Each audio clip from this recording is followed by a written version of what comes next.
Hi there, welcome back. We're talking again about 涉外法治建设. And last week we talked about outbound M&A, and we gave some examples of our SPA templates and related know-how. Today we want to build on that foundation and introduce some related training content.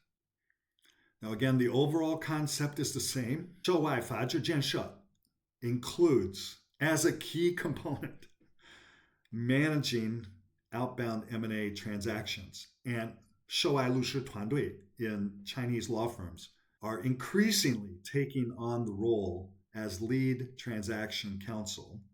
But also in-house lawyers also need to know how to do this. So we provide more training in addition to the know-how. So the training course, we've already given you some indication.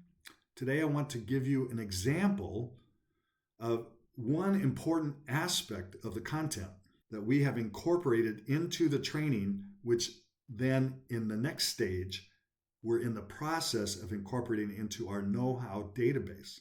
So that is the interviews that we have done with leading lawyers from leading independent law firms around the world on specific M&A topics, as well as other topics. So today, I'm presenting a clip of an interview we did with a leading M&A lawyer from the leading Middle East law firm, Tamimi Co., whom we have known for 10 years and worked very closely with over those years. So they're very highly regarded and very highly respected. And we had a very interesting conversation on particular issues relating to outbound M&A with Tamimi M&A partner Suhail Mirza. So here's the clip.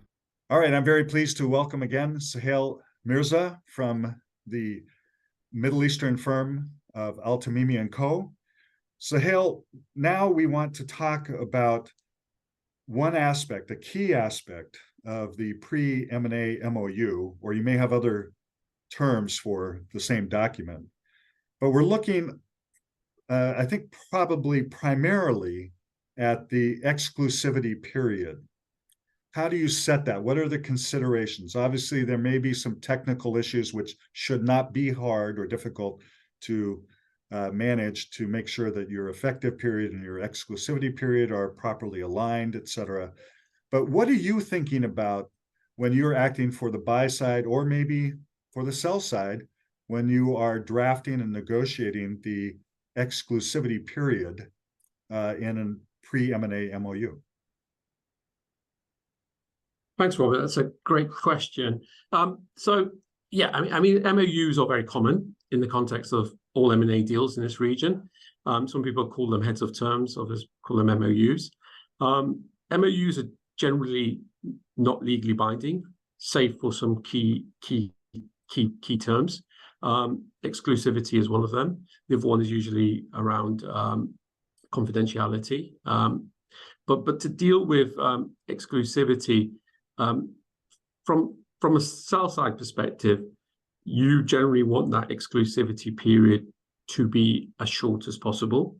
On the one hand, it's an opportunity to allow the buyer and the buyer's advisors access to the target company, access to the due diligence material, and to do a kind of due diligence review and also evaluation of the target company.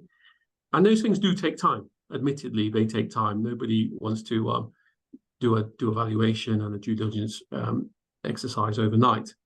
But at the same time, from a seller's perspective, and as this is generic from across all M&A markets, is you don't want the company's operations to be upset or disturbed by a potential buyer and his advisors intruding on the day-to-day operations. And therefore, the shorter the exclusivity period, the more easier it is to manage that. So ordinarily speaking, in an MOU for a private M&A transaction, you'd see exclusivity periods starting from about 4 to 6 weeks up to 3 months. That would be the starting point, with a caveat that it's capable of being extended, and usually they are extended in the event that the deal is imminent. So no seller wants to really walk away if transaction documents are in play and we're negotiating the close. But if you have a potential buyer that's dragging their heels, still not getting its due diligence done, keeps coming back with further questions, and that, as part of that due diligence process, and more fundamentally doesn't really know what the valuation should look like and doesn't want to speak to the seller about the valuation, then clearly the deal's off. It's not going to happen. So there's certain smell tests, I call them, that can be done from a seller's perspective as to where we are in the process. And therefore, there would be no extension of that period. But generally speaking, a 6 to 8 week initial exclusivity period running up to 3 months would be sensible. But that would also need to involve negotiating the transaction documents and actually closing the deal. So I think when you say effective date, you probably mean the date that the SPA, sale and purchase agreement, is signed. So that's what the target is for us. So we want to achieve that within the long stop exclusivity period. I imagine there are always some tensions here on both sides. One of the things that we talk about that has historically been a problem or a challenge for Chinese investors is that they may not be ready and capable of pushing fast enough. So when you're signing the MOU, you have to have all of your advisors in place, and you have to be able to push hard from the moment you sign the MOU to take advantage of that period. And then there's a question of how tightly do you draft the exclusivity provisions? What is permitted, what's not permitted? I've seen some exclusivity clauses that lock down everything. No conversations, you can't respond to any inquiries. You have to just lock it down very, very tight. But then there are some other situations where it seems that a seller may be preserving some ability to have some conversations, but not enter into any agreement until the end of the exclusivity period. How do you manage those different considerations? Yeah, so I mean, from my perspective, the main objective of the exclusivity period is to allow the buyer to complete the due diligence satisfactory to them, and to have the transaction documents in agreed form so that they can be executed on or before expiry of the exclusivity period.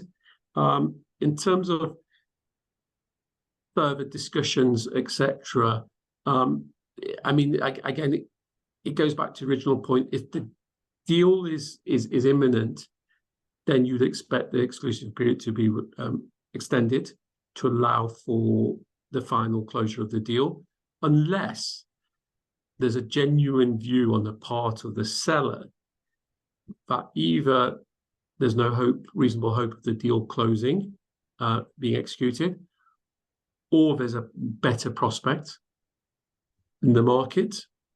So there could be a potential suitor, second option, plan B, that delivers more value to the seller, in which case you wouldn't necessarily lock down everything. You would reserve a position that, should the exclusivity period come up to expiry, then the seller reserves the right to just walk away and speak to the second party, but maintain some limited contact with the first party as well. So there's a delicate, the buyer won't like that, because the buyer will want to lock down. But if you've provided a long stop date and the buyer still hasn't been able to close the deal, then clearly the bargaining position shifts back to the seller to be able to speak to plan B. That's assuming a plan B exists.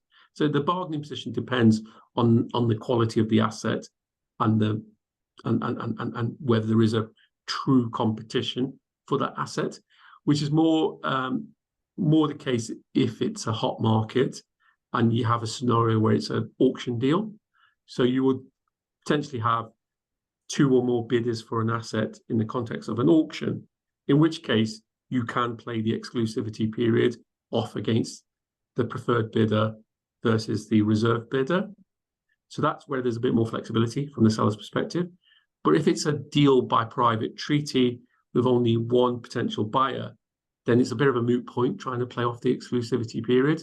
So I think exclusivity periods are more more capable of being customized in favor of the seller when you have a true competition for the asset, which is more likely the case if it's a hot sector or it's a structured auction deal where there are two or more bidders looking at the asset.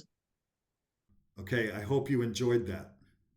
I actually learned a lot, and I believe that this type of conversation demonstrates the overall value proposition of our comprehensive ecosystem. So everything we do in the training corresponds to the know-how database, which we've already shown you. And last week, we showed you some examples from the SPA. But in addition, it draws upon or can be supplemented by our team providing this 涉外常法服务, so that as you are in the process of drafting or negotiating an M&A deal, then if you have questions and you're not sure who to ask, well, you can arrange to have us on call. And we can provide that additional support to you.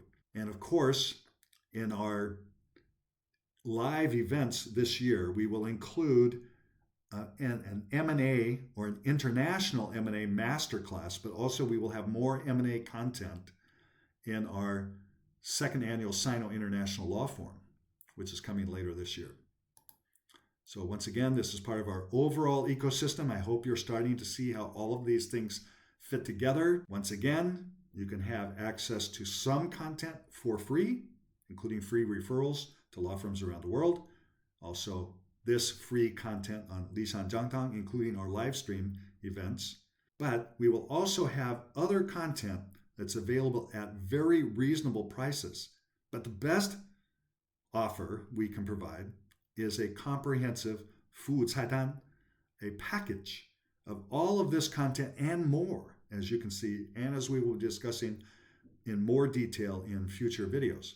So that's something that if you want more information about this overall ecosystem and this package for our 会员制方案, please contact us and we'll be happy to provide more information for you. And once again, please recommend us. Recommend Lisan Jiangtang to your friends and colleagues and classmates.